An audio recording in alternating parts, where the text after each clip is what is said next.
Yes guys, how's it going? Welcome back to a new video. Cup of tea in hand, in the Reuben shed, a little bit of calm. If I look 5 years older than I did on my video this morning, that is because I am, or at least I feel that way. If you're interested in seeing everything else that happened in the world of Newcastle this week, except the Ekitike Isak stuff today, then go and check out the video. Obviously, after I posted it, the whole world turned to chaos. And they just give you a quick running order, and we are going to go through it step by step in this evening's video with a nice calm attitude. And as I say, things technically are the same they were this morning, but it didn't certainly feel that way as it went to unravel. So this morning, Newcastle were keeping Isak, and we were looking to buy Hugo Ekitike.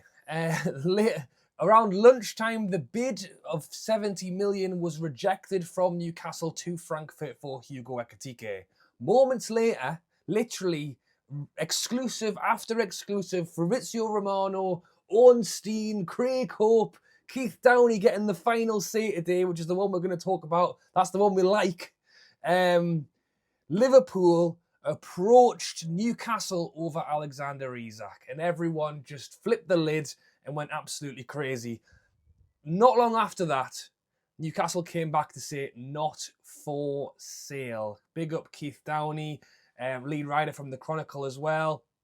Luke Edwards from the Telegraph. Seemingly, it was a lot of the international press that were kind of pushing that Liverpool were in the approach for Alexander Isak, and it was a lot of the local press, a lot of the Newcastle United Northeast correspondents who were quick to come out and say Newcastle have already come back and said, not for sale. It then went on to be that Liverpool have said, well, if we can't get Isak, then maybe we'll go for Ekitike.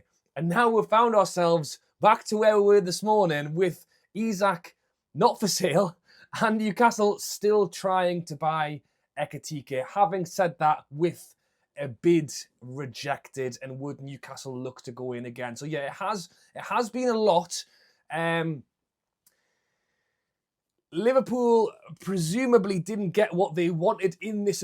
Having said that, reports are coming out to say that there was no formal bid, that there was no formal approach, and that really it was just Liverpool, announcing their interest in the player.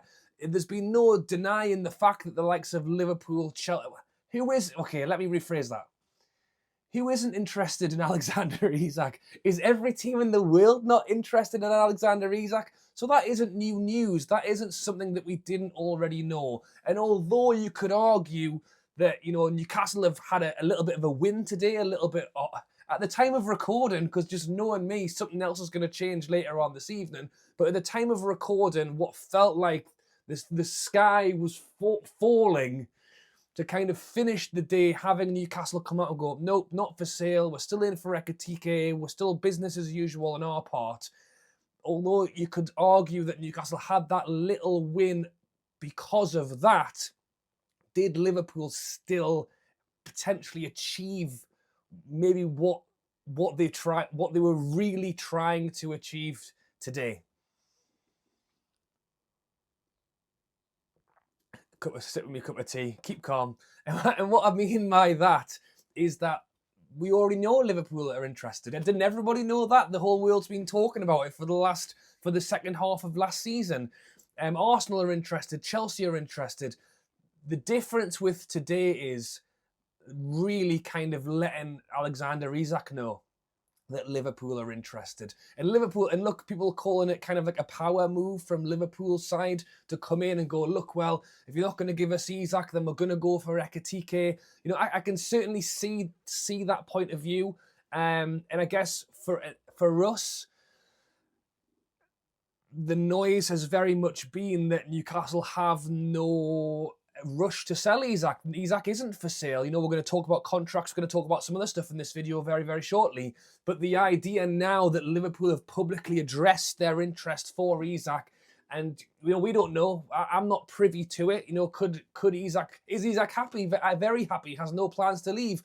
Or if Isak quietly. I don't think Isak would make a fuss. I think he seems like quite a quiet guy. But if there was a potential for him, this is what Liverpool are aiming for to happen. This is what Liverpool are trying to achieve, is for Isak to turn around in the coming weeks and go, so was Liverpool interested? We saw how massively it affected Gordon kind of at the end of last summer, or the January window, it was last summer when there was the PSR issues. That kind of scuppered his whole season. Newcastle need to get on this one really for me and make our own decision, because although you can call it a power play from Liverpool, I still think that Newcastle hold all the cards here. What I would say from Liverpool's point of view, and this is the thing, if Newcastle are holding all the cards, if we are going to make Liverpool pay for Alexander Isak, they will pay for him. And by that, I mean it will be a hefty, hefty fee. The question for me, I guess, would be if Liverpool were really willing to push to that next level and really pay that big fee. Because for me, in competition with Chelsea, who have bought 1 million players, Arsenal, who are buying players, Man City, who I think are going to come back strong this season, I think if Liverpool were able to land Alexander Isak, that would essentially guarantee them the league. I do. I think that, alongside Salah on the right-hand side, this year it's been like the Gakpo, Nunes. I think Isak goes in there, scores 30 goals and wins Liverpool the league again. So that's the thing. You can talk about Liverpool making a power play, Liverpool coming in, trying to make their voices heard to Isak, coming in, trying to spend some money. But for me, I have to say, Newcastle still hold all the cards. And from this morning, like technically speaking, nothing on like contractually or whatever has changed. Newcastle still have Isak and are still able to push for Hugo Ekitike. Would the real power play not be Newcastle from this moment to say, reports are we've said no to Isak, to now go and smash the budget and bring Hugo Ekitike in as well? I would argue that Liverpool... Did Liverpool want Hugo Ekitike? I'm not sure Liverpool were even linked to Hugo Ekitike until today, when they've just gone, oh, well, if we can't have Isak, then we might buy him. That's their power play. That's them going, oh, well, if we can't have him... I would argue straight off that I would rather let them have Hugo Ekitike than take Alexander Isak for us, unless, as I've mentioned, they start talking about £200 million bids. And as I've mentioned already,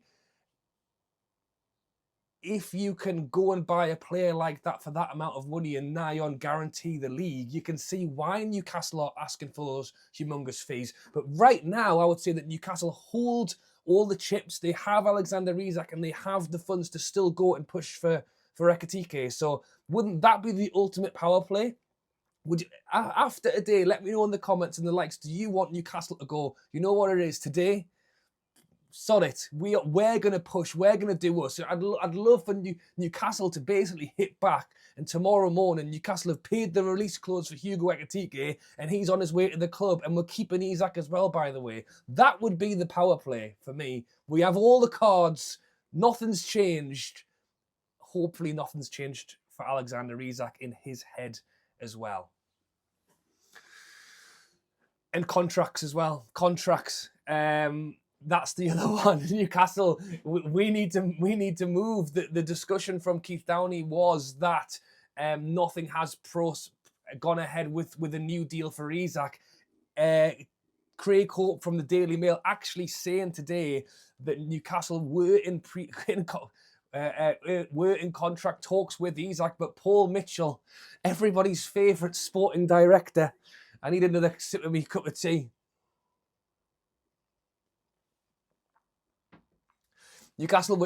Paul Mitchell was in talks with Alexander Isak, but the decision was made that he's got 3 years left on his deal. He doesn't need another one, and you could argue that it's still true now. It's still true now. There is still no push for us to sell him.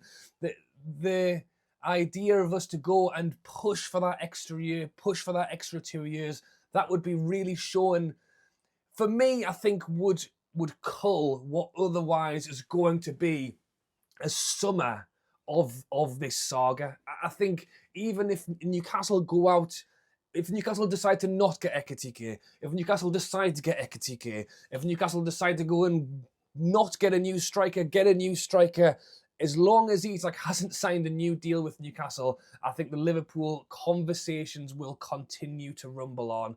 And I just think for our health and sanity, it would be nice if Newcastle could announce a new deal for Alexander Isak, and just to show that it's not happening this summer. Again, I spoke this morning in my video, Keith Downey talked about contingency plans, bringing in Ekitike as a long-term successor to Isak if he decided to go. You know, there's no he has to do anything. And that's not even this season. This is next season to Real Madrid or Barcelona, hopefully not to another Premier League side. So I think Newcastle fans at this point are very realistic and open to the fact that they've got their hands on, you know, the or one of the best strikers in the world. As much as we'd like to, you know, dig our claws into him and keep him until he's 35 and, you know, still playing or whatever, the reality is the opportunity to potentially go and play for like global, like super become a global superstar is potentially available to him. What we are trying to achieve right now is just to hold on to him that little bit longer. And I think a lot of Newcastle fans, should he stay the year and then go to Barcelona next year, replacement for Lewandowski, send Ferran Torres the other way, by the way, that we would probably applaud him on his way out the building. But just right now, it's just not the right time. We are back in the we've just won our first cup in 70 years. We're back in the Champions League. What we are trying to do is build a squad, add to the squad, and I undeniably believe that he is a massive part of Eddie Howe's plans. The trouble is, though, is that, as I've just mentioned throughout this video, is that Liverpool are on the prowl. They are looking at Isak. He's the player that, you know, should they pay 150 million for? Reports today were 120, which I don't think's enough. But you start talking 150, 160 million, you start to worry at that point. It's not about, you know, having a good player. It's about, you know, the upstairs of the club. You know, your heart starts getting involved, doesn't it? You know, if it was 150 million and it was Barcelona this summer, I think even that's a different conversation. But I just think right now, for the football side of things, for Eddie Howe, keeping Isak is the right thing to do. So there you go. I've gone through it a little bit of what's kind of happened today. For trying to cover both sides and both feelings of the story.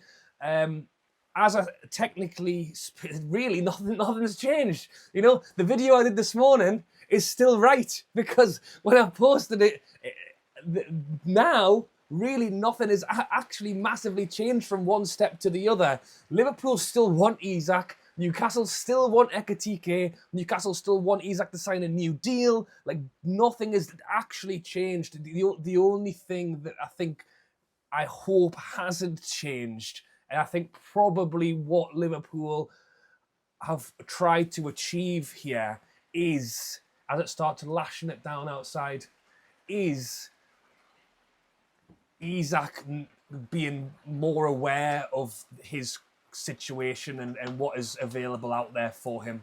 But then you've got to think that Isak's fairly well aware of the world and knows what's going on around him. He knows that opportunities probably are out there for him.